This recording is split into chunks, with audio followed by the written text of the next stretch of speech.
Relationships are important to me. My mother was a in-home hospice nurse, and my grandfather was a family medicine doctor who did house calls. So growing up, I knew that health happened in the home. And when I went into residency, I realized there's a lot of challenges with the health system. The relationship that I wanted with patients, I wasn't making and forming, and that was really disheartening for me. After I graduate residency, I learned about the American College of Lifestyle Medicine through the Cabarrus Health Alliance. And so I said, well, why not? I'm gonna do one of the trainings. And I did the training, and then I said, well, why not? Why not just try with a few patients? And so I tried in clinic, and I noticed that some patients wanted more information. And I was like, wow, I wish I could spend another hour with you to really go over even more details. I felt like I was coming up short. First time I saw Ebony was in 2021 as a clinic patient. I was in fear just of the world in general. I was in a terrible mental space. It caused me not to be able to or want to even go outside of my home.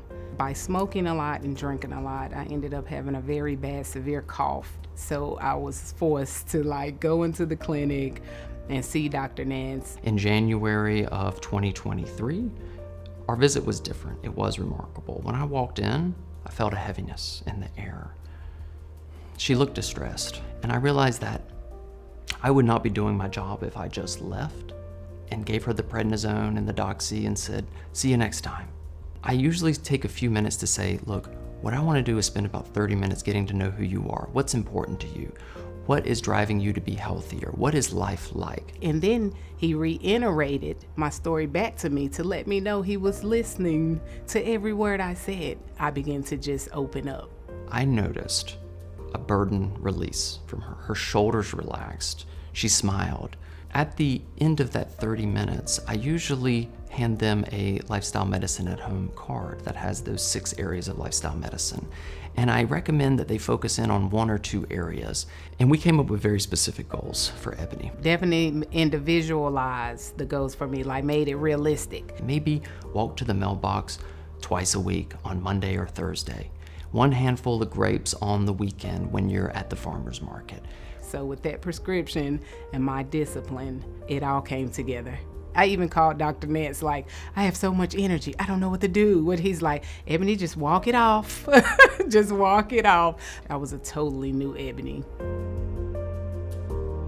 6 weeks later, I messaged Ebony and I said, how are you? Now, I had started Lexapro and I had started some other medicines for her.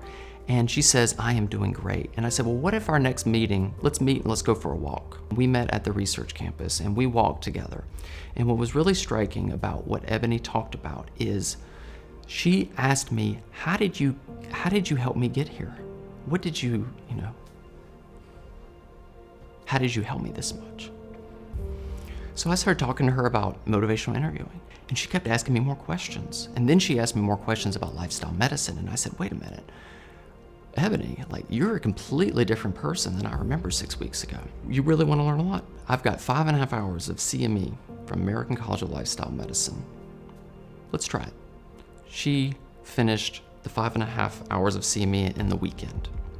I was surprised that I had only had 1 visit and had not had any more conversation with her, but yet she took this information and ran with it. And I also was surprised that she really never started the Lexapro. For her, it was all lifestyle. And, I'm gonna prescribe medications when needed, but patients find it very helpful to know that it doesn't have to be only medications. She messaged me a couple weeks later and said, I'd like to start a walking group. I was walking for my own healing. And he just asked, would you like to walk with my patients? And I'm like, sure, I'll walk. They can come walk with me. I would love it. I would love a walking buddy. So it started out with 1 patient. We were walking and walking. Then before I knew it, I had 5. The whole house is having a lifestyle shift versus just the 1 patient. So it's like a ripple effect. Lifestyle medicine at home is so important to incorporate in our future healthcare. I'll never not practice this way. This is how I practice. And for Ebony, it was really powerful because not only did it help give her a little hope, it gave me hope that I could actually help.